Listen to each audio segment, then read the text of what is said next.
Please rise for silent invocation, followed by the Pledge of Allegiance.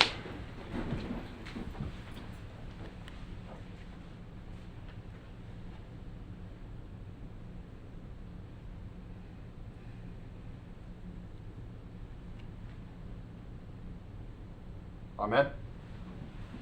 I pledge allegiance to the flag of the United States of America and to the republic for which it stands, one nation, under God, indivisible, with liberty and justice for all. Will the clerk call the roll? Councilmember Ford. Present. Councilmember Tremont. Here. Councilmember Stiltner. Here. Vice Mayor Bastian. Here. Mayor Burnett. Here.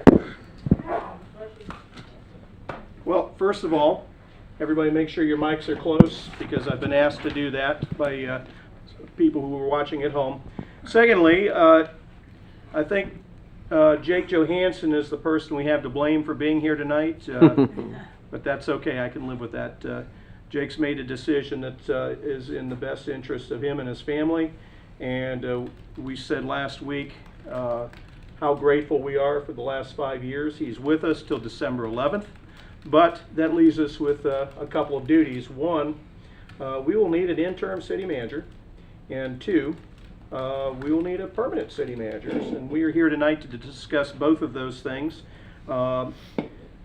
We asked Ken Parker, and I think all of us got his memo yesterday for some reading material, and we asked him here tonight to kind of outline what we should expect from a process. And Jamie Miller has also provided us with the information, and she's going to be presenting that, and then hopefully we will have some vibrant discussion tonight. So Ken, if you don't mind coming up. Haven't seen you in these chambers here in a little while. It's been a while. Good evening, Mayor and members of the council. Okay, the Vice Mayor and I were talking as I came in. The last time I was here, we introduced you to the lady who was doing the crossing the bridge, and you know that was 7 years ago. Wow. So that was the last time I've been in the council meeting, and and I was telling also the Vice Mayor I violated the other rule, and that is to have my picture, other than it being in an obituary, in the News Journal recently, and and I've been taking some grief over that, because that was another one of those rules I said I don't want my picture in the News Journal any longer. Each of you received a copy of the memorandum, and I kind of would put that together to help you frame what are some of the decisions and some of the policy issues that you need to be considering as you go through. The first thing I did is I just wanted to let you know who we are as the senior advisors. Okay, we are a group of retired city and county managers. There are 8 of us in the state of Florida. And so we have individuals that are on the West Coast and some in South Florida. Our father's one that handles senior advisory work is over in Pensacola, in that area, and we have one up in the Jacksonville area. So we cover pretty much the complete state, and we're available to city and county managers. We're also available to city councils to provide certain types of resources to them. So I won't go into all of the litany of what we do and things like that. As a matter of fact, we do help cities and counties in their search process, but they have to be of a certain population level. And our board, the FCCMA board, has restricted us to a population of small cities and small counties. Those are the ones that generally do not have the resources or the things that some of the larger cities have out there. And so I just kind of wanted to put that out front at the very beginning. And I've divided the memorandum actually into 2 parts. And the first one is what I said is the immediate item that you really need to be thinking about. And the immediate item is what I would call the continuity of government. And I know that usually when we use that term, it's used in a different context. But in reality, when you have a city manager that is leaving, there needs to be someone that comes in and takes that place and then creates that continuity within the governmental process. Some of you were on council 5 or 6 years ago when David Harden was here, and he filled that role at that point in time for about a year, as I recall. And so he provided that bridge between your former city manager and then your current city manager. So if you would look at your memorandum, if you have it in front of you, I've sort of outlined some of the options that are available to you. And at the conclusion of this portion, I will stop and let you ask questions before I move forward into what I would call the permanent side or the permanent manager item. And one is that the quickest of your options that you have available, if you have an individual or individuals on your staff that could fill that particular position, that by far is the quickest methodology and is the one that is most commonly used by cities and counties across the state. Is that they look internally and they said, we have someone, let's put that individual in that slot at that time. The second option is that there are a number of individuals who are either retired city and county managers or managers in transition. And a manager in transition is simply an individual that is no longer employed by a local government, but is actually still want to be engaged in the profession. They are not retired, and for a variety of reasons they are there. Is that we could help you identify some of those individuals that are out there and maybe that are available, and that may be willing to come in and do something. And I know that that 6 year ago period, some of that was done back then. Option number 3 is one that now we begin to move a lot longer in terms of the timeline, and that is that you go through a formal process and you advertise for an interim manager. Now, and then you get your resumes in, and then you look at those resumes, and then you do the interviewing process. All of those items are there. And so that is a longer term type of item, and it would go beyond December the 11th. I can tell you that for sure. Okay, the fourth option is that there are firms out there that provide this type of service contractually with cities and with counties. And so they specialize in that. They would come in, they would talk with each of you, and they would then bring back sort of the traits of what you're looking for in a manager. And then they would bring back an individual or individuals to you and say, these are the individuals that are willing to do an interim manager position. Now, they are all across the board when you say how do they handle the payroll and all of those particular items. Some of them, some companies said, we will handle all the expenses and you just reimburse us. Others then bring the individual to you and it goes on to your payroll. That's up to the individual cities how they want to handle it or some things of that sort. And one option, if they are handling all the payroll and all the other types of things, they're a contractual employee with that company, and that company contracts with you to provide those services. Those are kind of the 4 basic options, and there are probably a lot of permeations of those that are out there. Are there any questions on, as we kind of try to frame what are the options available to you? Do you have some questions that I may be able to address, or from that standpoint? Council questions? Good. No? Okay. Okay.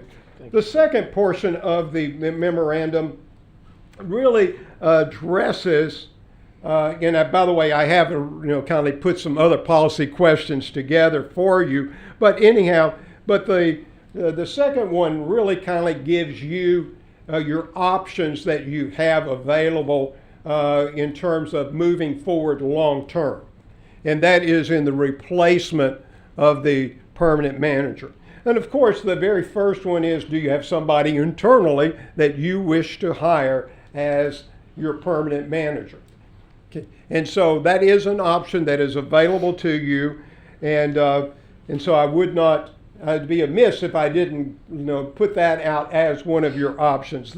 The second one is one that you used when you were actually recruiting your current city manager, is that you hired a full service firm that came in and they did the recruitment for you.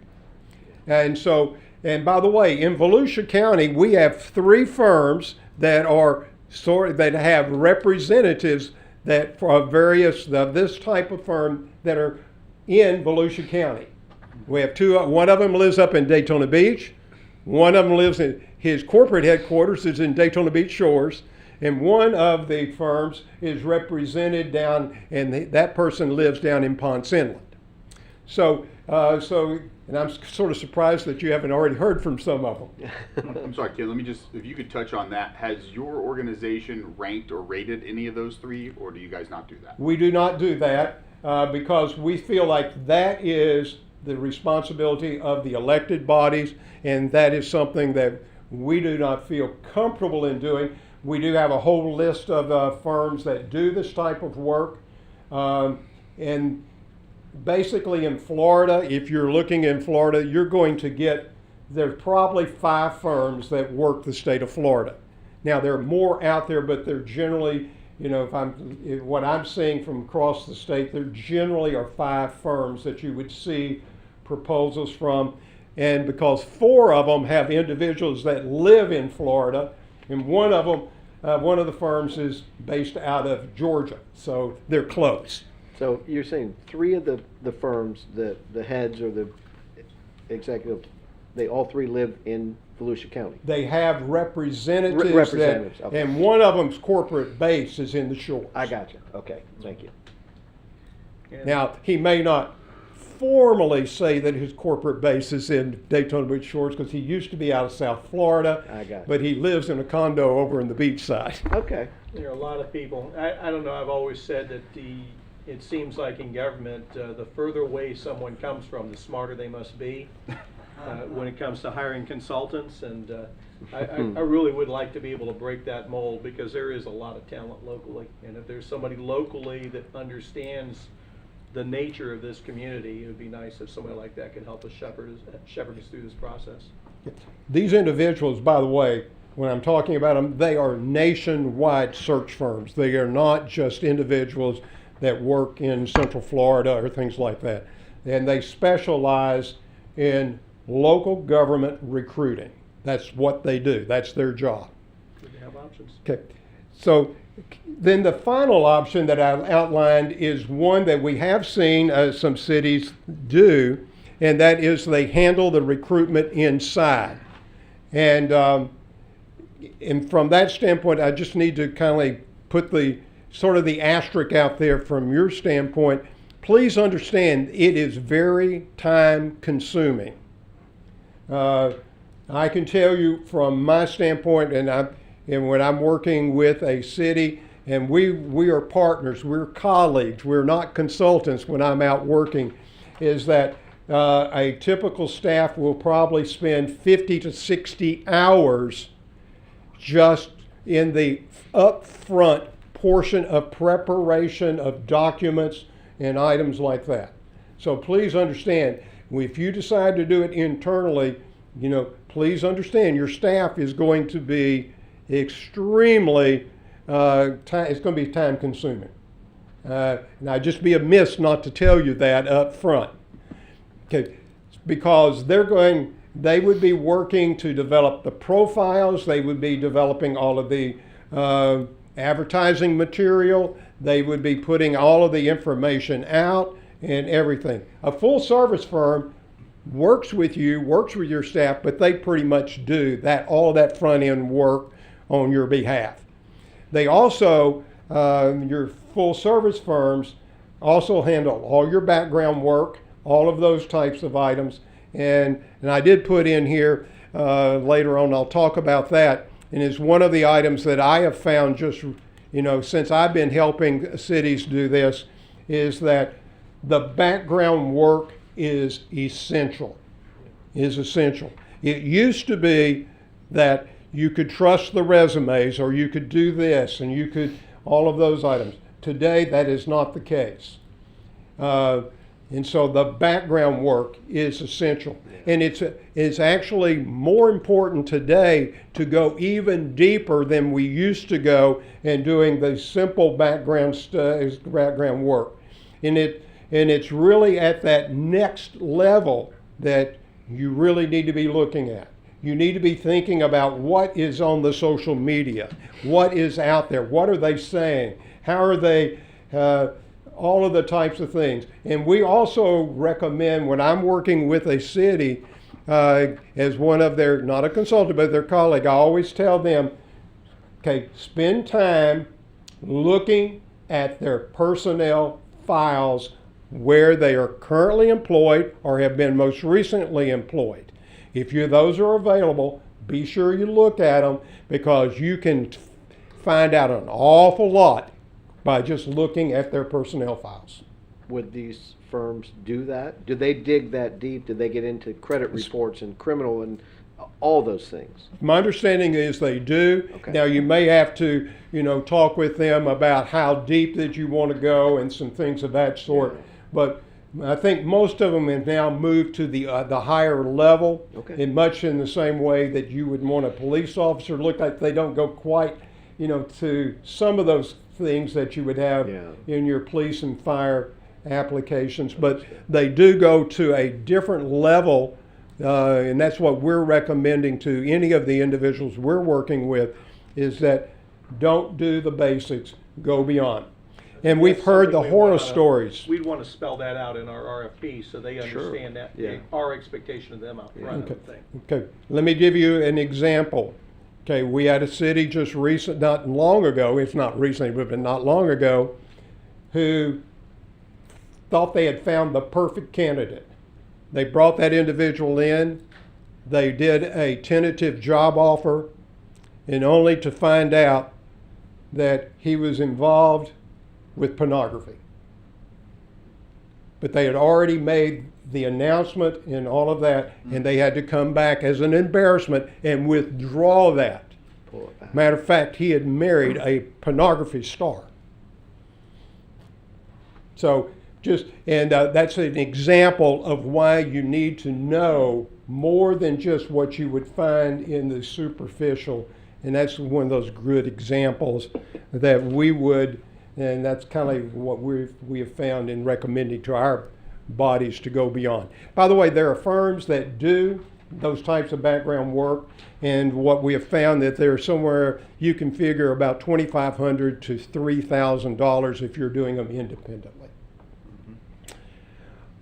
Okay, I've outlined those items. Are there questions about the options that are available to you and kind of the strengths and weaknesses of each? Ken, do me a favor, just, we talked about this, but I wanted to make sure we addressed it publicly. Walk me through, so we can set expectations, what a typical timeline would be like for us. That's where I'm going next, Okay. Mayor. Okay, on the next to the last pages, I think that I've sort of outlined the timeline for you. Okay, now this one here assumes that option one. Now, if you're going with option two, which is really and this one here doesn't address option three, which is you hire internally. Okay, think about what you would have to do in option number one. First is developing the RFP.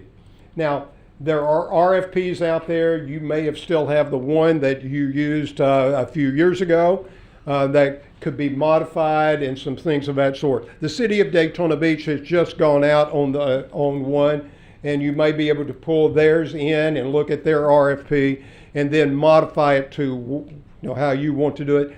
And I know your staff is competent and they can do those types of things, and they may have already looked at the RFP, how to structure it, and all of that.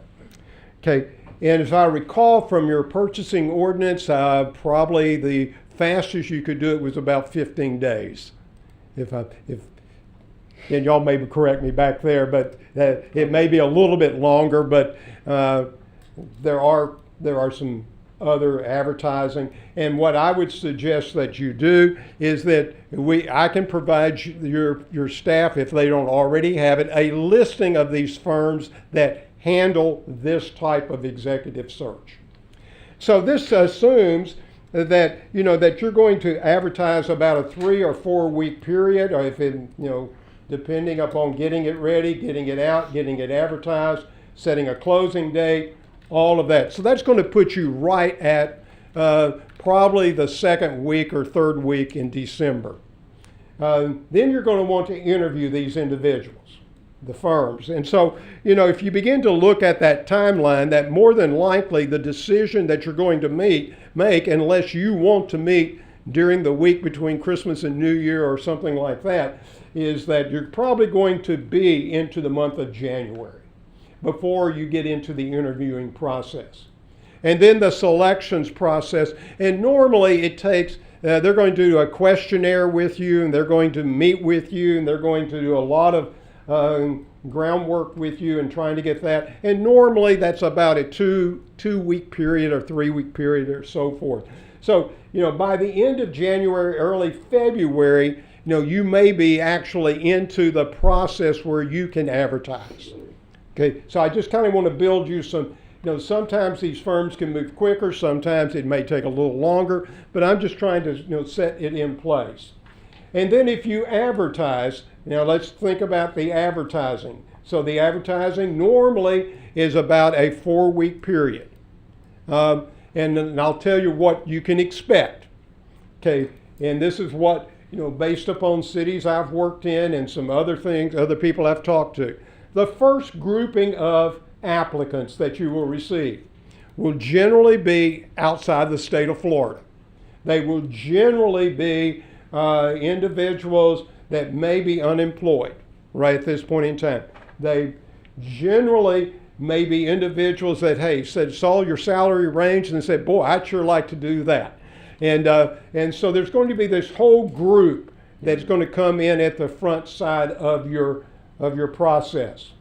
It's Okay. winter in northern states, with winter happening. Hey, I'm going to go to Florida. Yeah, there's some of that out there too. But just kind of think about it from the standpoint, if they're reporting to you and giving you some feedback on what's coming in, the consultants, that's pretty much what you can expect. As you move later in the process, in matter of fact, generally right before closing is when you're going to see what I would say are employed Florida managers that are interested in Port Orange. And that's because of the public records laws and all of those items that are out there. And so generally they tend to fall toward the end of the application period. So what I tell people is don't get discouraged if you're getting reports that we're not getting a lot of Florida-based people. That's what you should expect. And for a city like Port Orange, you're probably going to receive something in the neighborhood of 50 to 60 applicants. So kind of think about that from the thing. I was working with the city of Marco Island. They got 60. And so that kind of gives you the idea of what's that. And that pattern, by the way, is the pattern I saw down in Marco, is that the up front were the ones that I told you about, and the back end were managers that came in right at the end that were from Florida that were currently employed. So expect that. So now we're in the March period. Now, okay, the background work is and then you got to also ask. There's a number of things that you got to ask up in the middle portion of this thing. About that citizen advisory group. Are you going to use one? Because if you do that, this period may get extended a little bit more depending on how much you want that citizen group involved in developing your ideal candidate profile and all of those types of materials that you're sending out there. Some cities involve them a lot in that process. Some cities say we want to do listening sessions with our citizens and they use either the council conducts them or the citizen group, and they bring them in, or they invite people to come in and talk with them about what are the items that they would like to see in the next city manager. Again, that is a policy decision that's up to this body. Other cities who use a citizen group, what they say is, okay, we've set the parameters, we've done this, and at the point in time we receive all of the resumes, then they will go through the citizen advisory group first, and they will then prepare a recommendation of candidates to be interviewed by the council. Okay, so it's all across the board, but it's really, if you're using a citizen advisory group, this body needs to define what you expect for them to do, okay, and those types of things. So it's not left out there sort of in limbo what they're supposed to do, because this is not going to be a committee that you've got a thing in your code of ordinances that sets up and says these are your duties and your responsibilities. Yeah. So it's up to you to provide that guidance to that body about what is it that you want them to do. If it's only reviewing and ranking, providing you with a candidate, that's an entirely different set of parameters than if you want them to help you develop the ideal candidate profile and all of that material that you're going to use with candidates. Yes, To what extent would, let's say, one of these professional agencies do some sort of cursory background on all the applicants so that, let's suppose there's somebody that just on their face, by running a couple things on social media, they say, no, we don't want to impact our reputation for forwarding some resumes that really shouldn't be there. Do they do any of that? they will, okay. And that's where we would recommend is be sure in your RFP that you let them know that they are responsible for doing the background work and all of that. And most of the firms that I'm familiar with, they do that background work for you. And then Before forwarding. yeah, before they come forward, and they now they may not fully disclose, but they may say, you know, in that discussion, these here fall down a little bit farther. They maybe not be qualified or something like that. They're not going to do anything that would cause them to get into any legal issues. Yeah. And I know your city attorney will keep you out of those legal issues also. So basically, they're gonna pre-scan them, and if they find any obvious red flags, they're gonna just say, you know, here's the application, but he was ranked lower or something of that Okay. nature. They help your citizen group. If you're using them, the citizen group, they help them through that process. That's what we've Yeah. seen in the past. And the ones that I've worked with, I make sure that, you know, the semifinalists, sort of, that all of those, the background work is sitting in the council's hands before they make the decision of who to invite to be interviewed. And then one other question, this sort of background does not, I'm thinking it probably doesn't alleviate the need for the city prior to making an offer of doing their own due diligence by having, let's say, law enforcement or HR make their own inquiries, correct? Okay, your level of, okay, I always encourage the highest level possible, okay, and because you do not want any surprise. And that, in some cities, let me just say, Councilmember Ford, some cities choose not to do that. They rely on either the firm to do that work for them, and they say that is enough. Other cities say we want, you know, our internal look also to be sure that what we're seeing here, they jive. And but that's past up practice. to you. Our past practice, Maryland, is when councils got down to those last 4 to 6, then RPD, we'll dig in and do a background check. Okay. And if they will travel to the town, they'll do whatever they need to do, but, Okay. by all means, I'm with you. I don't wanna simply trust it, when they're, without the additional deep dive. Mayor, if I remember correctly, for the last search, we did have a citizen committee. I don't recall their level of involvement. Last time, if I remember correctly, the citizen committee was involved with the evaluation of those Candidates of those that we candidates. chose, right? And what they basically did was, there were some that were easily eliminated, and they're doing that with the consultant, and they produced, I think, roughly 10 to 12 Yeah. candidates, which we chose among those that they brought to us, Yeah. which of those we wanted to interview. Yeah, and then I remember they were at the public meet and greet when we Yep. brought, Yep. 4 in. I think we brought 4 in. Yeah, I think we invited 5 and 4 accepted, and Yeah. if I remember correctly, but yeah, that was our past practice. There were 4, I was one of them. He was one of them. You were there, Jake? He was 4.5. Sometimes I didn't want to be, but yes. Okay, so, just kind of carry you through this process. So you're now looking at sometime April, early May, depending upon how involved you want that citizen group and all the other things, then you would be in the interview process. Now, so, just kind of think through it. Okay, now, it's my recommendation and what I'm using with cities I work with is that we set up a 3-day interview process.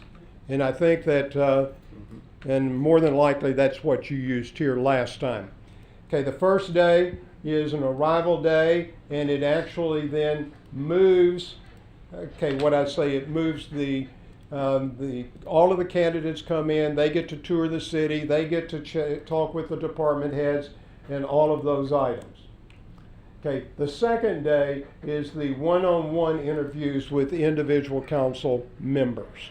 That's your opportunity, to ask questions, get to know them, see if there's a good chemistry. Plus, it also, and this I think is an important thing, find out how much research they did about your community before they showed up to interview with you. Because that tells you an awful lot about their interest in your community.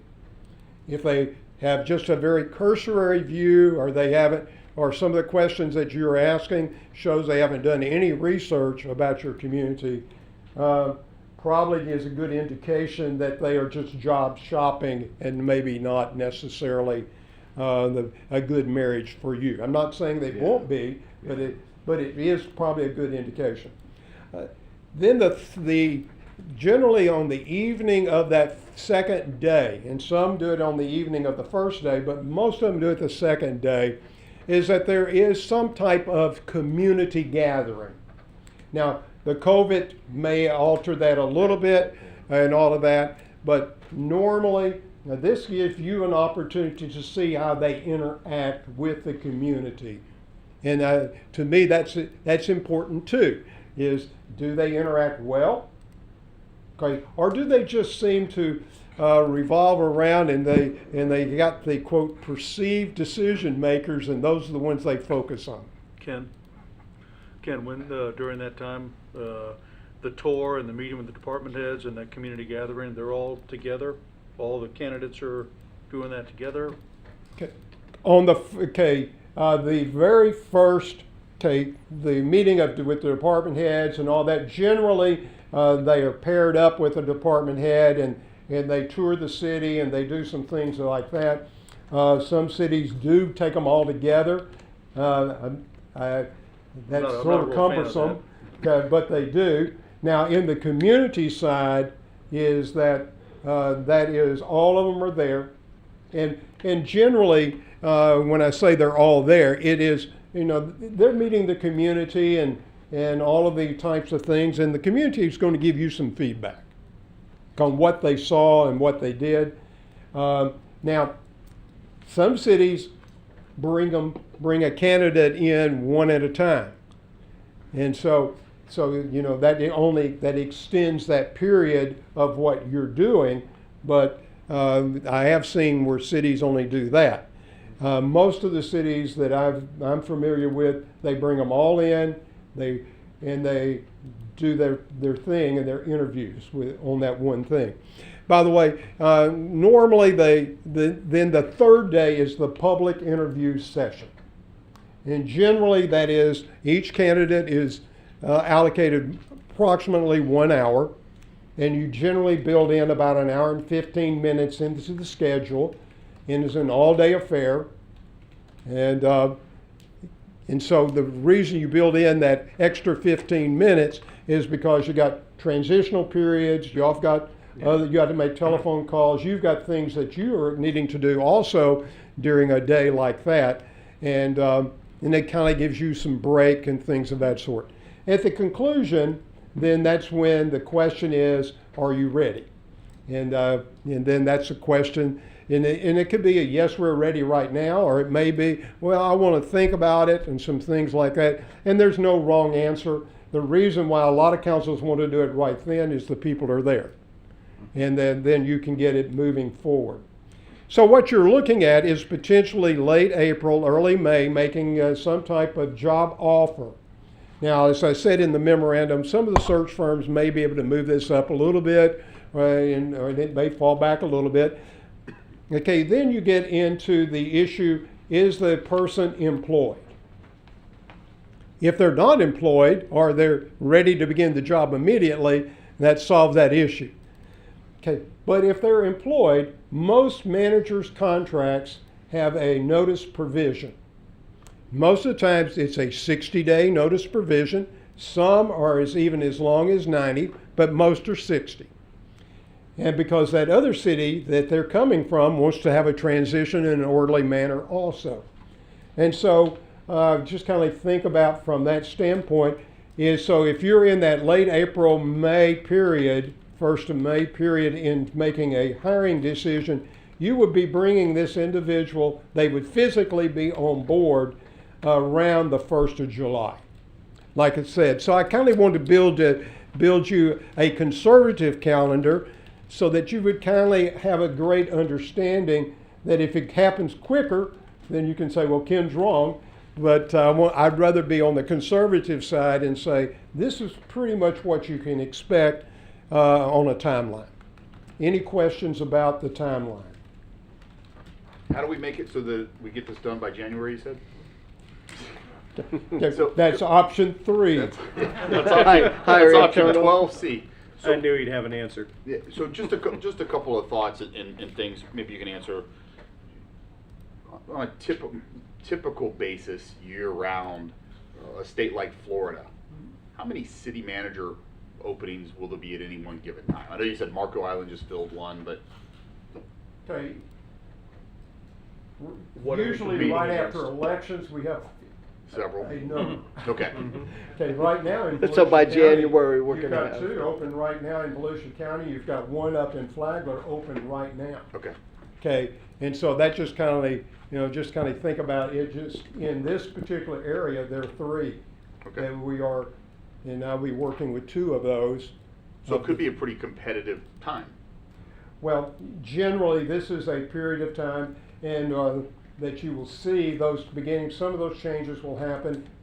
Some of the elections are in the spring, and you will see them happening then. So normally, probably in a normal year, you probably have maybe 15 to 20 in Florida At any given time or throughout the whole year? throughout in the year Okay. period. All right.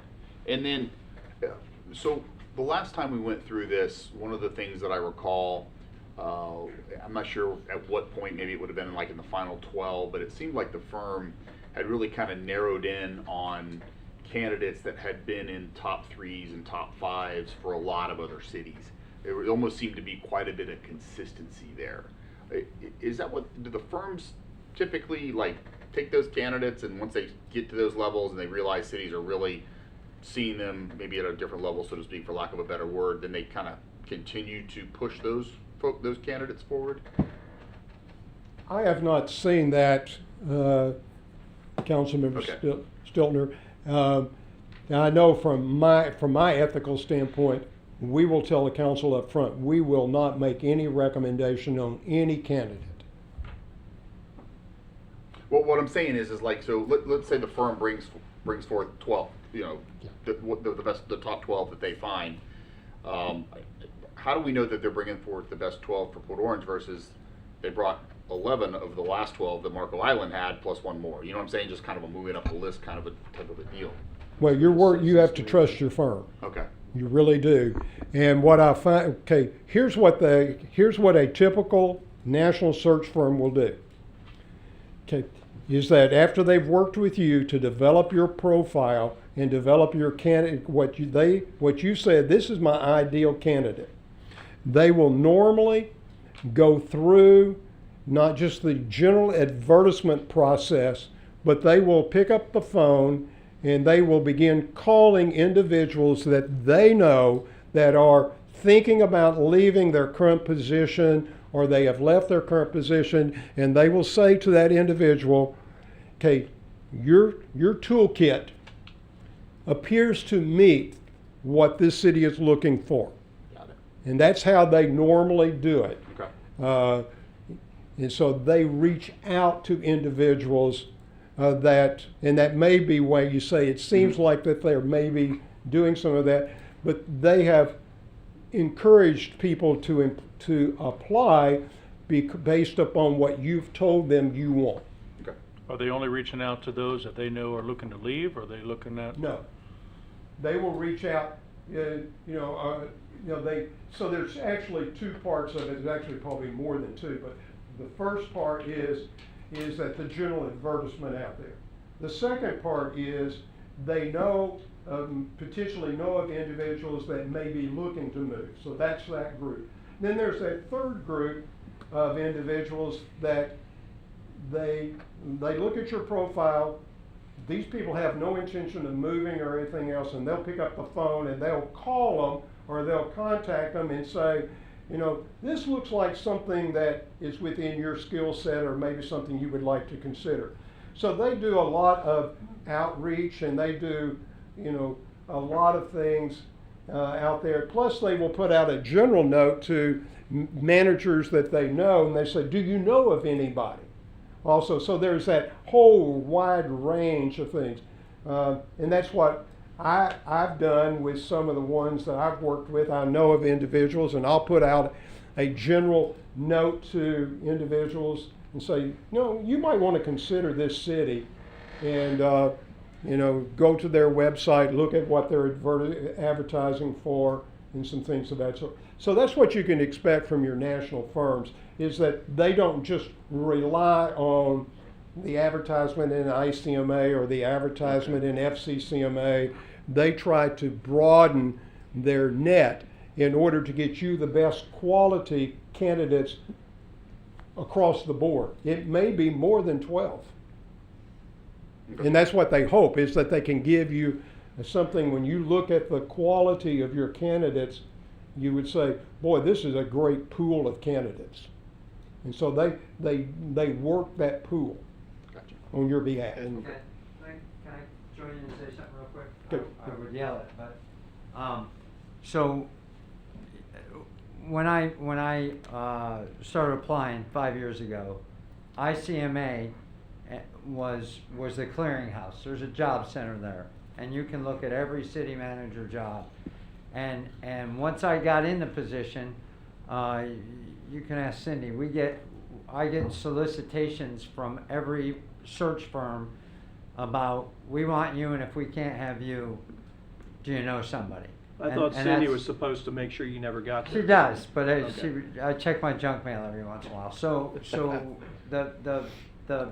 the communication among city managers is they'll leave no stone unturned. I think what Ken's getting at is, in addition to the general advertising that we all see all the time, they'll I've had a few people call and say, hey, you said you liked fly fishing in Colorado. Bristol, I'm like, yeah, no, I'm good. So, but they will call. Yeah. Thanks, Ken. So, by the way, I still get solicitations too. do you really? Yeah, my wife told me, she said, If you answer one of those, invite everybody to your funeral. Are there any other questions? I kind of wanted to set you a kind of a realistic timeline, because a lot of times councils go in with an unrealistic expectation of the process and how long it may take. And sometimes we got to remind ourselves that, yeah, we're government and we're slow sometimes. We have processes we need to follow. It's transparent, and you want that's the, from your standpoint, I think that's what this council wants. Are there, okay, hopefully this memorandum help you frame and maybe get a good kind of an understanding of maybe where, the process that firms use and things like that. And just to clarify, because we when we got Jake, he didn't have the municipal government experience. Obviously, he had federal government experience, but they won't just give us former city manager or whatever specifications we say. They're going to look for those applicants. Somebody with emergency management or community development or whatever. Then once those applications come in, they'll supply those people to us and let us say yay or nay. But okay.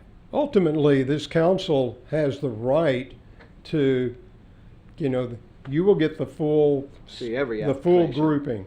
Okay. And you have the right to add, subtract, delete, whatever you think Okay. is in the best interest I of the got you. community. Okay. So it's you set the parameters. Yeah. And you are the decision makers.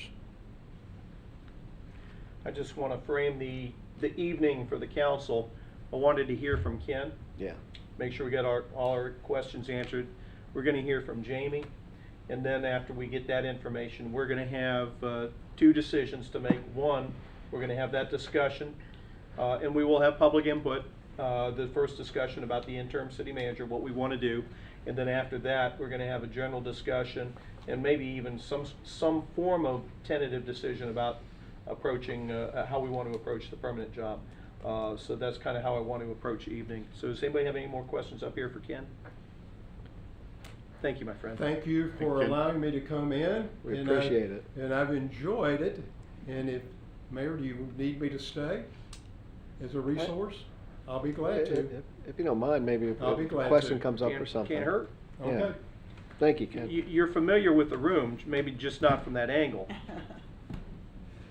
A lot of times it's out of the. We almost have these chairs paid for. Jamie Miller.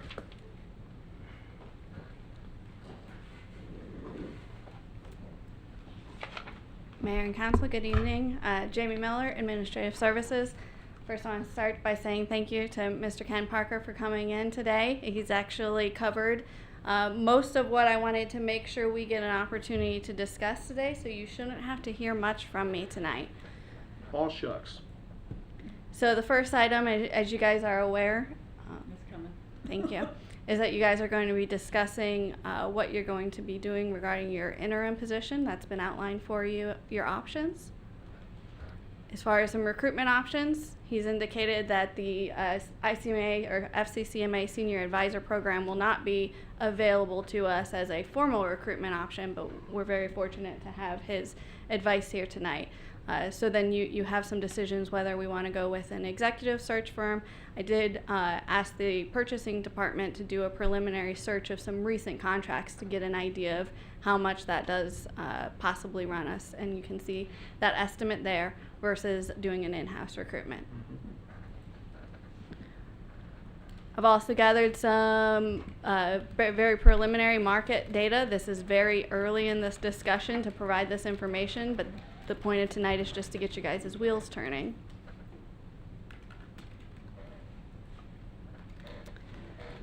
And then these are other items that I'd like you to continue to think about. Many of these we don't need a decision on tonight, but we want to say, what is our candidate profile? What is the level of citizen participation that we're looking for? Do we want to do, one of the items we didn't mention, is there any type of assessment that you would want to do for the candidates, whether it's standardized questions, executive assessments, there's a array of those available. What does that interview process look like? What is the timeline? And then of course we are going to have to discuss what contract provisions. Okay. That is all I have for you tonight. Wanted to make sure that we were thinking of those items. Did, you didn't talk to Alan Rosen about your slide presentation because it seemed a little light there, but. He's always helpful with that. Council, I appreciate that, and I appreciate that information a lot. I wanted to also have the conversation tonight about some of the things that we wanted to look for in the next city manager, knowing full well we are going to have that conversation again with whether we decide to go internal or external with a search firm, because they're going to meet with us and develop that profile. But that's the high-level thinking that we need to start thinking about now, and not the day of when we meet that search firm. So before we get into the decision of how we wanted to approach the manager, I wanted each of us to chime in on how we wanted to approach filling the interim manager position, and start with that conversation first and foremost. This is the continuity of government discussion, as Ken so eloquently put it. So let's start with that conversation. Marilyn, your thoughts on an interim CM? I would like to go with it in-house interim CM. Okay. Drew? I agree. We have talent in-house, and I think we need to do an in-house interim. Okay. Scott? Yeah, I feel very comfortable with that. We've got some incredibly talented department heads, so I think having an interim city manager from within is good. We've got all the department heads and the talent we need to keep the city running in a very high quality forward way. So I really don't have any concerns to try to go outside, and I just don't see it this time. You know, I understand there were some differences last time which necessitated that, but I don't think we're in that position this time, fortunately. Chase? I agree. We're in a much bit different position we were 4 years ago. We have great cohesiveness on the council. We have excellent staff and department heads. Two highly qualified people around our staff to waste any time going outside. Well, I personally have looked up and down our staff, and I see at the department head level a lot of talent, and there's several people that could fill that position in and as of necessary. I'm going to give you my thoughts. I'm kind of looking from a 50,000 foot view. Jamie Miller recently filled that role for 30 days while Jake was away. Alan Rosen is the assistant city manager, and I want you all to comment and discuss this, but I'm just giving you my thoughts from the get-go. There is an awful lot going on with this selection process and with the need to take care of our union negotiations that I think, in my opinion, probably precludes Jamie from being considered for this. And then, of course, Alan is the assistant city manager, and this is kind of what we pay him to do. I think that there are others on the staff that, if they're cajoled into it, I think a Susan Lavallo would be wonderful at it. And that's why I use the word cajoled. I think Lynn Stevens could do it. I think our fire chief could do it. No. Okay, I'm sorry. I mentioned fire before. We're deep. And We the are fact deep. that we We're have a stacked. deep bench is exactly what you want your current city manager to have. And that is an outcome of good leadership. But those are my thoughts. There can be some sort of division of labor. The interim CM, certainly Jamie has an awful lot on her plate internally with just this and union, but he can tap other department heads to help each other. He can concentrate on some things, but those are things that we can work out and discuss. But those are my thoughts, and I wanted to spit that out for you all and get your input. And certainly Jake, who has supervised all these people for the last 5 years, I'd like to have your input as well. So council, thoughts, questions? My initial thought is that that Alan is in a position that the taxpayers fund with a job description that's funded for this very exact scenario. And so I agree that I think you bring up some very valid points. We've got a lot of things going on right now that Jamie is heavily and deeply involved in, and is going to take a lot of time and focus. I really don't want to disrupt a lot of that because there's some very high level importance going on there. But no matter what happens, the reality of it is we're going to be down a high level senior leadership team member, and everybody's going to have to wear some different hats to get through whatever this time period is going to be like. So that's my thought.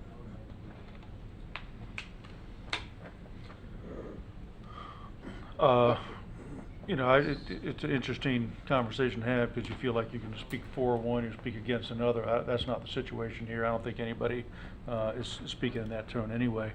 I think Alan is fully capable of doing that. I wouldn't have a problem with Alan or Jamie for that matter.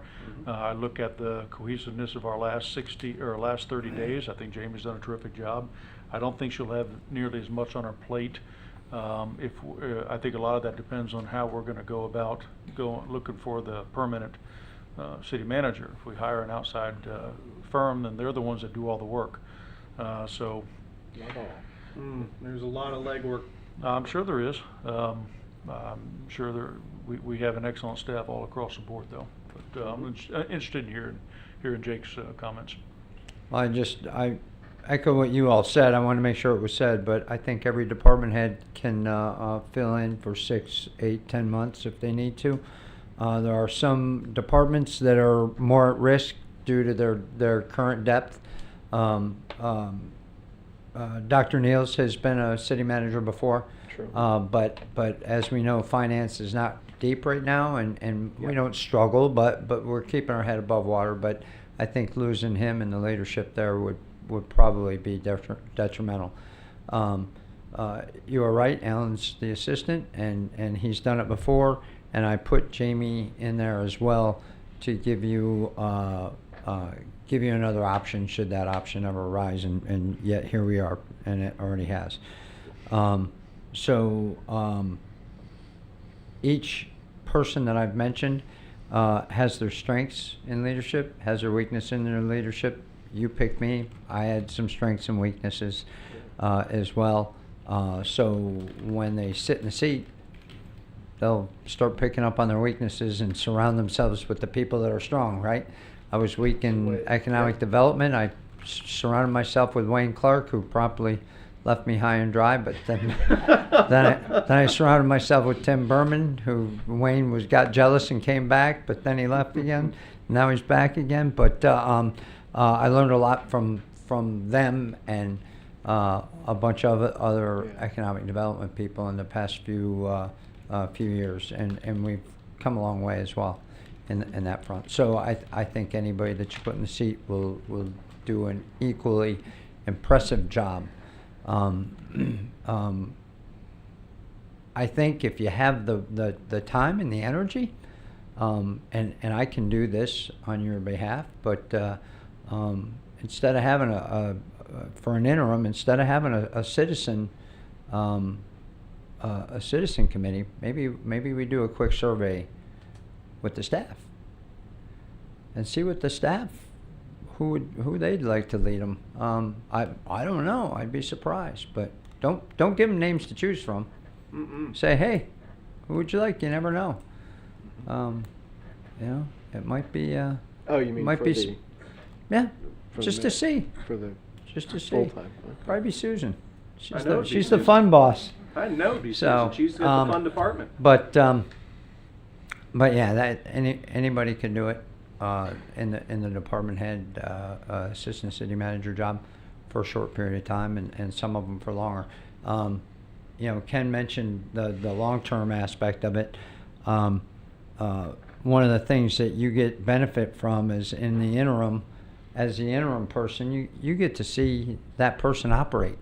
And sometimes, and you see it all the time in our business, the interim sits for 4 or 6 months while the electeds are, what are we going to do? How are we going to do it? I'm like, this guy, and then they kind of look up and go, well, heck, that person's doing a great job, and they hire the interim. And sometimes that's by design. You see the national search happen to make sure that they got the best person. But the first person, the first thing that people that are applying ask for is there an internal candidate? Because if there's an internal candidate and they've been sitting, some people applying will go, yeah, this is, we know how this is gonna end up, I'm not gonna waste my time, because the interim person, they're just doing this to, dot the i's and cross the t's. There are some people that say whoever the interim is, kind of like Jack Wiles, right? Whoever the interim is will not be a person that will be elected or appointed. Yeah. So that might be another thing to consider. I'm not saying that's my recommendation. I'm saying it might be something to consider. Hire an interim that you say you're going to be the interim, but you will not be the city manager. Just something to think about. Okay. Drew, did I get you yet? No. Go ahead. I tend to agree with what the others are saying, is that we have, Jamie did a great job, and there is a lot on her plate, and, she's the head of HR, and that is an extremely important department and needs a lot of attention, and this is a longer appointment, and there are a lot of things going on. We have an assistant city manager who has been in that position for a while, and I'm leaning towards going there, and then we'll decide if we're doing our own search, employing the firm or whatever. But I think this would give Alan, he has stepped up before, and this would give him a chance to rise up and shine, or be average. And I would expect that he would do a really good job for us for 4 to 6 months, or whatever that time frame is. We're anything but average. Yeah. Marilyn? I agree with everybody. I think our current assistant city manager has performed when he's been there before. I think Jamie Miller did recently. And I also echo the comment that I think a lot of our department heads could do things. Absolutely. Oh, yes. And so one of the things that perhaps, if we end up having Mr. Rosen serve as interim, he might want to consider is tapping a couple different department heads to assist at different times. And I think the value for that, one of the reasons that I really applauded Jake's idea when he was most recently gone, is I think Jamie had the opportunity to see a bigger picture and look at something that was different, and it Absolutely. built depth. And I suspect there are some department heads that could rise to the task and maybe might have a new vision for where they might like to go in the future.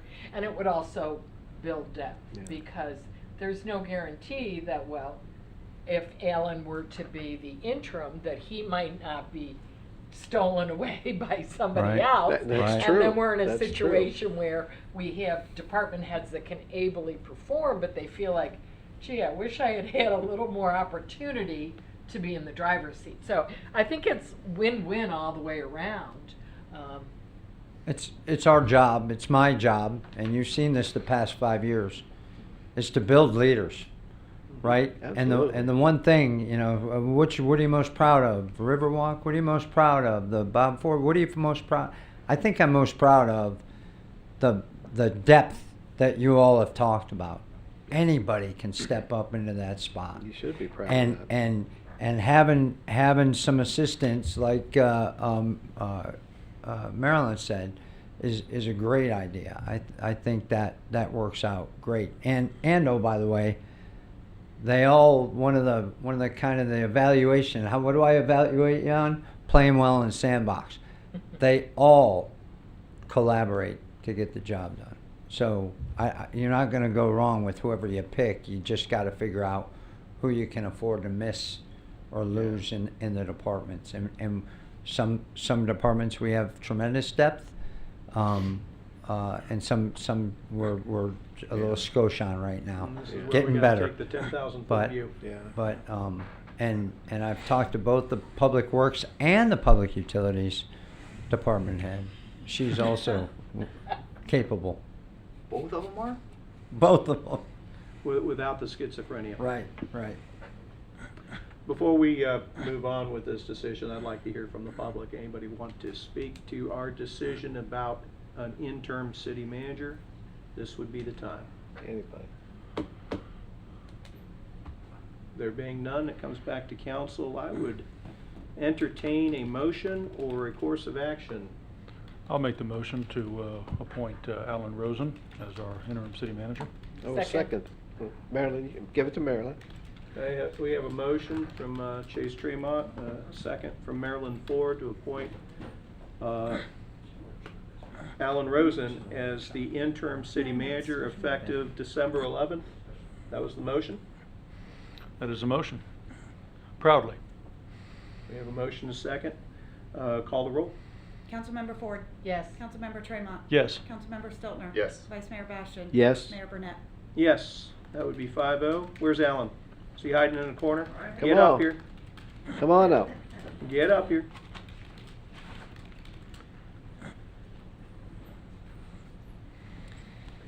First of all, when you entered Publix the other day with your Atlanta Braves mask on, my son went berserk and said, "Great, another Braves fan." I like that an awful lot. I wanted council to have a moment to give you a few words of encouragement, advice, and we're not going to send you off to do the job without setting some expectations. And certainly, I'm going to take gratis and start by saying, Alan, you've proven very capable in the past. Certainly, when Jake was away, we had a weekend where we were in emergency management mode. Fortunately, that storm didn't come anywhere near us, and it didn't pan out. Remember that. But seeing you at work, and I was very close by through all that to observe, and seeing all our people and the way they were energized to serve our citizens, I know what you're capable of. The advice I would give you is don't overreach. Your people know your job. Your people know their jobs, and they're a terrific team. And I would just say, hey, let them do what they know how to do best, and give them that freedom and that latitude that you've been giving yourself. Drew? Yeah, I would say the same thing, and I certainly don't want anything, when I said it would be time for you to rise and shine or be average, I don't think of you as average, so I didn't want you to take that the wrong way. I believe you're a shining star, and you're going to rise to this occasion and perform at the level, at a level we expect and demand. Certainly don't take it as a dig, because you certainly are not an average person. You're not an average assistant city manager. I believe you're a rising star, and that's how I look at you. But I would definitely, say, you're going to need assistance, and however you gather that assistance, whether if you pick one or you have one for a month or two and pick multiple, I'm going to leave that up to you. That's your decision. But pool on this, call on this talent that we have.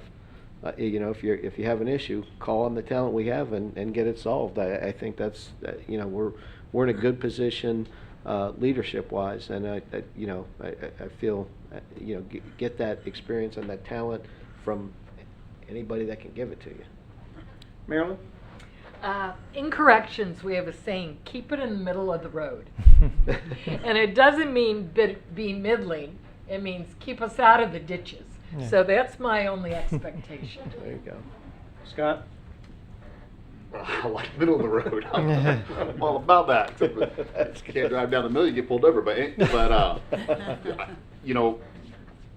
all great comments. Obviously, you know that, and I think all of us feel very confident, even more so than the last time we went through this process, that you got a really good support team in place. And Jake is absolutely right.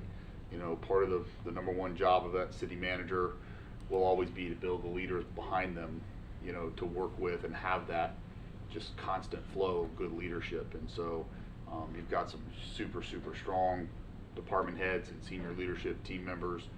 I know they'll rally behind you and help us get through the process. I think a lot of our expectations have already been laid out. We've gotten through the budget season. We've, knock on wood, just about gotten through tropical storm season. And so, if there's a time period, this is a pretty good time period for this occurring.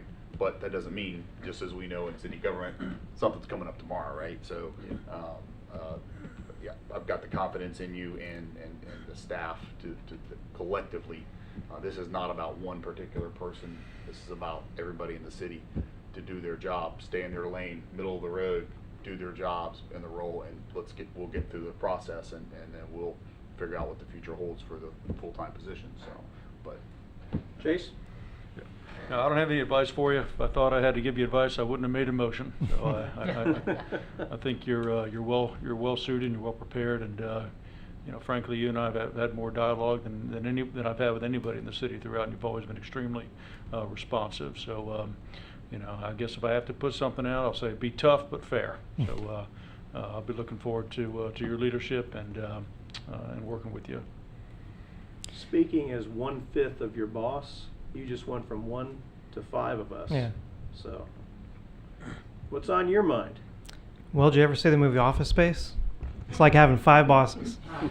So, one of my favorite movies, and maybe that's the reason I went into city management. I don't know. Yeah. But I'm incredibly honored and humbled that that the council feels that they want me to help lead the organization through the next couple 3, 4, 5, 6 months till we find a permanent position, whether that's me or whether that's someone else. I've me and you know my work. You know that I'm not one to sit still in terms of being good with status quo. One of the things that I've done a lot of in my life is strategic planning and process improvement, and I'm always looking for that edge. How do we do things better? How do we do things more efficiently? So, of course, my job will be to, first, of course, talk with staff and talk with my 5 new bosses and see what their goals are over the next couple of months and try to move the needle forward. I think Jake and I and everybody else have worked really well together over the last 5 years. I can tell you our working style is it's nice because it's almost like not having a boss, because we're kind of in lockstep about things that the organization needs and move forward, and once in a while we kind of recorrect and figure out where to go. But I'll work with the council to get your goals and strategy to move forward, and try to make this an easier, better place for whoever's going to be in that seat after me to manage, whether it's me stepping back into my role or whatnot. So again, I thank you. Look forward to working with you over the next couple of months, and let's keep Port Orange moving forward. Absolutely. Congratulations. Thank you, Alan. Congrats. That was probably the most important thing we had to do this evening, and yet it, in many ways, it's the easier of the 2 decisions we have to make, because this is, now we have to think about a little bit more long-term. We have a question of what kind of process do we want to follow. Do we want to employ a full-time service recruitment? Do we want to do an internal, do this internally, or do we want to look at filling inside? Chase, you got? Mayor, before we do that, if I could just take a moment to recognize Jamie Miller for the past month of her service here. Absolutely. The communication was flawless. Handling the day-to-day operations, fantastic. You would have also been well suited, and I think if council would have gone that way, I would have supported that as well. We had phenomenal leaders on the both, so I just wanted to give you a recognition for a job well done. Very good. Thank you, Jamie. With that, like I said, we have some choices to make about process. Then we can talk a little bit about which approach we want to, after we decide about process, we want to use a selection committee. If so, how involved will they be? But I could kind of got the feel from your questionings of Ken Parker that there was a lot of interest in employing an outside search firm, but I wanted to hear from each of you individually first. Marilyn? I think it makes sense, because I think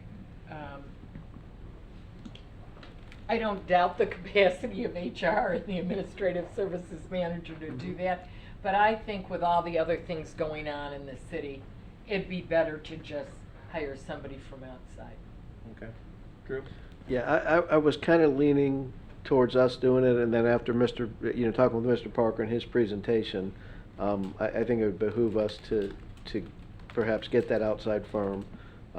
We'll set how involved they're gonna be, but, he brought up some good points with I thought there were excellent points on the background checks and things like that, somebody could look good on paper, and then you look behind the scenes, and, surprise.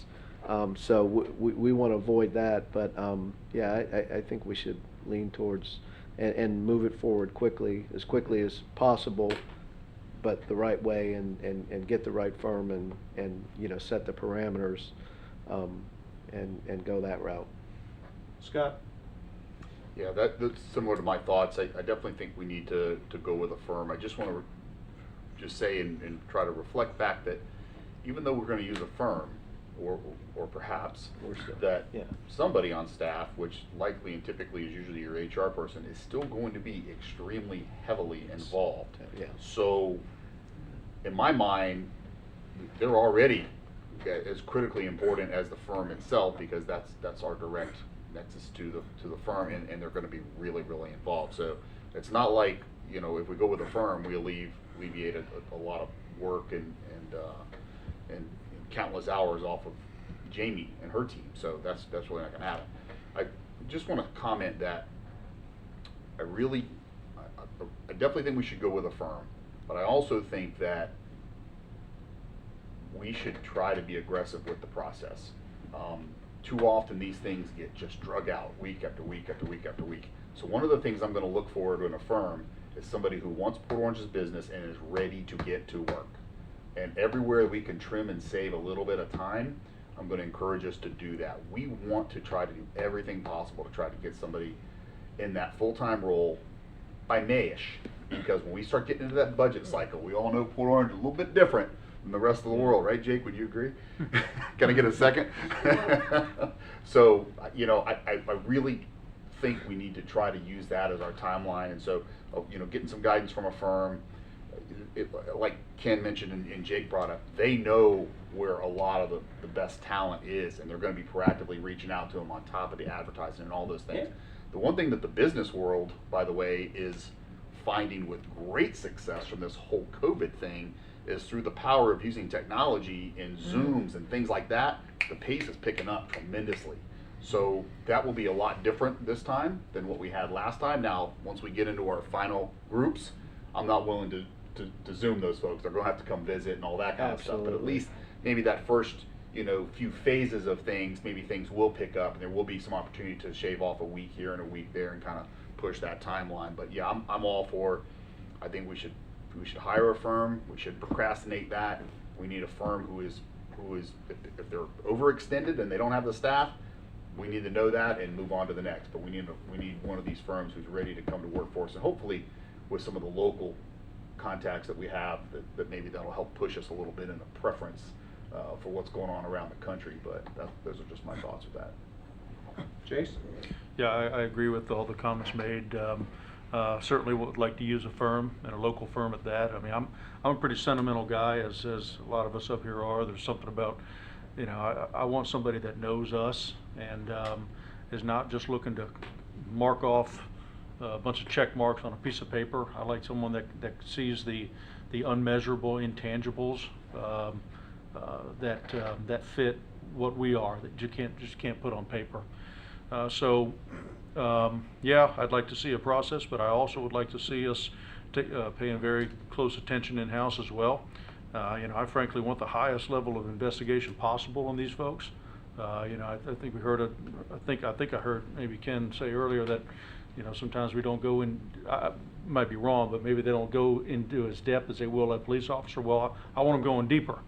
This guy's going to be in charge of the police officers. So, I want a high level of accountability. And I'll tell you what, as soon as I see names, I'll be doing my own personal research. So I'm looking forward to starting this process. I can tell you we went extremely deep last time, and we still hired Jake. Ouch. Sometimes they fall through the cracks. Yeah. Hey, Jake, question for you.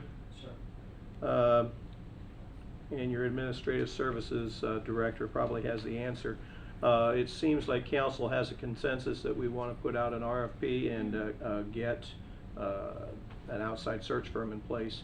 I'm sure that she has already given that some thought and work. How soon can an RFP come to council for approval?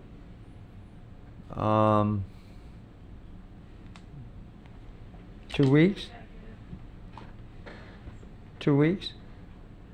No? It'll make it through in a day, because we'll all sit down together. So yeah, about 2 weeks. Okay. And so we'll have a few RFPs from local cities. We'll work through those. If you have any particulars, let me know. I got the study them hard piece. You can't put in the RFP what you want till you figure out what you want. Yeah. And if you don't know what you want, and you're going to allow a citizen group to kind of frame what you want, what they think they want, Yeah. then you can't put out the RFP and put that in there. It's got to be pretty loose. So you either have a tight RFP late or a very general RFP, and then you grab the guy by the tie and say, look, Yeah. and if you use one of the three local firms, they already know about Port Orange. By the way, all three of them have contacted me. So they all three know about Port Orange. They know about what we're about. They know about where we've been. They know about where we are. Some of them know about the things that we want to do. Yeah. So maybe a lot of that, if you end up going with one of them, is the way to go. Were any of the three locals the one that we used the last time? Yes. Yes. Okay. But the gentleman that runs that is no longer with us. Okay. Okay. I understand. Which I think will lead to the next question that we need to answer ourselves is, A, do we want to use a citizen committee again? And B, if so, do we want them involved with development of our qualifications list? Or do we involve them, or do we do that as a council and involve them later with the vetting? I'm sorry. No, go ahead. So my thoughts on that is that the elected officials of this city we should do our work to reach out to our constituents. Yeah. And I personally will solicit their input as well as I will from business owners. I also intend to meet with each department head. I want to hear from the department heads as well. But I don't need a firm to do that part. I'll do that part. Yeah. I kind of look at it as we were elected to do this. Right. It's Right. this, and I get it. And 5 years ago was a much different Yeah, situation. Yeah, and so again, with the timeline thing, I want to move us forward. I want to get this going. By the way, to your comments, Jake, I'm not opposed to when we got the RFP ready. If we're like, okay, well, the next council meeting's not till so many. Have a special. Let's get them done. If we can all get in and get these done, let's knock them out Yeah. and keep this Yep. boat moving. Yeah. And Any other thoughts on that? yeah, I think that let's get it done, and then we could decide on a citizen involvement and at what level that we want a committee a little bit later into the process, but not in the development of what we expect, and what we want. Chase, your thoughts? Marilyn? Scott will be very thrilled about this. I have already decided that I want citizen input, and I have the names of people to put on it and their approval. I think that the appropriate role for citizens and I think staff is, citizens in terms of perhaps helping us winnow down the list of resumes. And then I think when the person is on site, I certainly would be very interested, because staff is going to spend time with the candidates receiving input, whether it's a survey or how we do it, from the staff as to their perspective, as well as the citizens committee, which I think would be important for gauging how the candidates interact with members of the community. And I'll share with, I think Jamie's aware, but I'll share with Jamie before I depart, and again, I'll be right down the road. But I saw some I saw some things when I was coming through that you probably want to be aware of and possibly change for the next time. Things that I wish had happened, things that didn't happen, Yeah. things I was surprised didn't happen, because this was my 6th city. My first one was York County, Virginia, but I did York County, 4 others, and then I came here. So this one was unique by choice. It was much different than any of the other ones. All the other 5 were kind of, I got the hang of it. So when I came down here and the stuff we did, I was like, we're doing what? Yeah, about the only thing that was the same was the citizen meeting at Lakeside. Yeah, we had to So meet the candidates. but yeah, and there's some challenges with the sunshine law as well, that I challenged during my interview process, and I got scolded, but it was an interesting little thing that they never really, I guess, thought of before. So Yeah. you guys got to be aware of that. I'll share that with you now. We each came in here individually, and the other 3 of us were in the other room. But this is an open meeting. You can't deny anybody entrance into this room, including the other candidates. I gotcha. How fair is that to be the first candidate to go, well, what I would do, and I'm taking notes, yeah, that's a good idea, I'd do that, I'd do that. Oh, you screwed that one up, I'm not going to do that. I saw Burnett look funny, you know. So that's a Florida conundrum, but ethically, you probably shouldn't be doing it, but legally. Shouldn't be segregated. I think that you should not you shouldn't televise it. And you should ask each candidate not to come in here while the other one is interviewing. Okay. Because if you televise it, then I can see it. We can have that discussion. Yeah, I think it's that's important. I would agree. Ken, if you don't Yeah, mind. We interviewed our executive directors for the First Step Shelter. I couldn't believe where I saw 2 other candidates in the same room watching the interview, and I couldn't ask them to leave, but I thought it was very inappropriate. The way I've always handled that is very simple. And it sends a message to you also from the standpoint that we as professional city managers, that's an ethics violation of our code of ethics. If they come and sit into the interview, that tells you volumes about them. Just let you know. Okay. Everyone I've handled, we sequester them in a room. We tell them that we have open meetings. We also tell them that it's an ethics violation, but I can't prohibit you from going.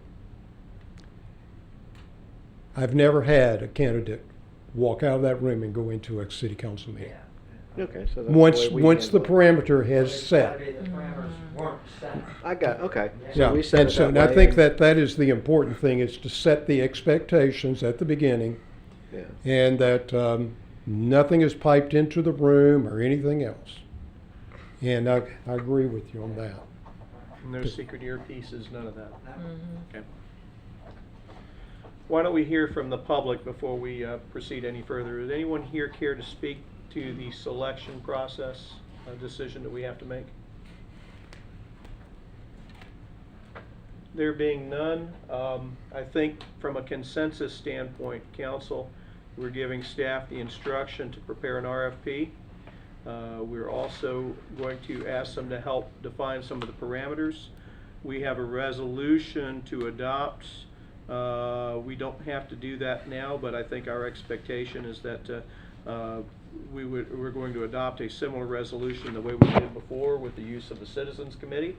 We can take a look at the rules for that. I have already had people reach out to me with interest. Scott, when you were saying that you were going to reach out to people, I don't think they'll find you. Yeah. They will find you. Certainly, we'll talk about the process for that, for getting people involved with that. I know that we had them sign up before, and we can do that again.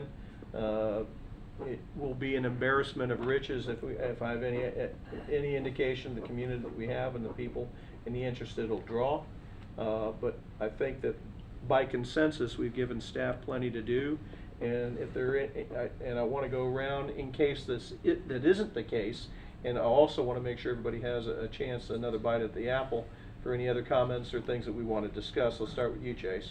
Nothing right now. We'll have more meetings, like, nothing off the top of my head. I think I got everything out tonight. We'll be talking about this a lot. Scott? Not at this time, I think we got it going. Just curious on the size of the committee. We want to do like one appointee per council member, or what? What we did last You time, know, it we doesn't had- need to be, so it doesn't need to We be had a committee of enormous. 10, 2 of us appointed somebody. We also had an alternate. We can discuss whether we want to appoint an alternate or not. So Oh, in the event there were that- 15 people in the room, but there were 10 decision makers, just kind of like okay, what you okay. might do with a Yeah. jury pool sometimes. Yeah. We can discuss further whether we want to do it the same way or not, but that was what we did last time. And if it's not, if Marilyn has some good subjects in mind, do you want to share them, or should we wait? Well, that's part of the reason why we have them sign up, because Okay. if she's got 5 good people and I can steal a good one. I mean, I'm just curious, because I've been thinking of a few too, and it would be, Well, I mean, if we're not at the point of nominating them, I think that I probably should not say Okay. anything. They're not We're not there yet. yeah, secret squirrel, yeah, but they're we're- excellent yeah, members of we're our not there community. yet, but, okay. The only other thing I would say, and I heard this from Scott, which I would agree, the RFP, I think, I like your idea about you want a firm that's ready to go. We don't want to just be another notch. And so part of that question may be, how many searches are they currently involved in? So I think the RFP should have that, the respondent should say, how many are they currently involved in, maybe nationally in Florida, only because that gives us a sense of Like it. workload. Yeah, Mhm. yeah, and they're not overstretched. That's a good idea. The other thing is, I'm wondering, have we Or under. provided enough guidance in terms of, that sort of description? We're looking for a city manager who is forward-thinking, data-driven. So we're talking about two, You know, I- two that, different I- RFPs, right? Have we helped? Have we done what we need to do?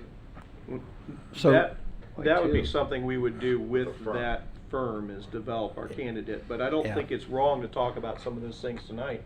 Personally, I'd like to see somebody come from Florida. But that's, I have tons of criteria myself. And of course you give me the right person and you fulfill all the other criteria, then all of a sudden that doesn't become as important to me, so. Well, when we're looking at the workload of these different firms, I'd like to know why their workload may be heavier, why their workload might be lower, because, somebody has a lower workload, maybe because they're more choosy who you're gonna work with. I'd like to see the rationale behind the, So these firms they're not gonna put in a proposal if they can't do what you've asked them to do in the RFP, especially the 3 locals. They do a phenomenal job, and the one out-of-town person that I'm acquainted with, she does a phenomenal job as well. And from the receiving end, they give us as much time to show ourselves as they give you time to share with you. The more they know about me, the better off they can tell you all who this guy that's about to come up is, or gal. well, the other aspect to it, if they don't have a heavy workload, there might be a reason for it.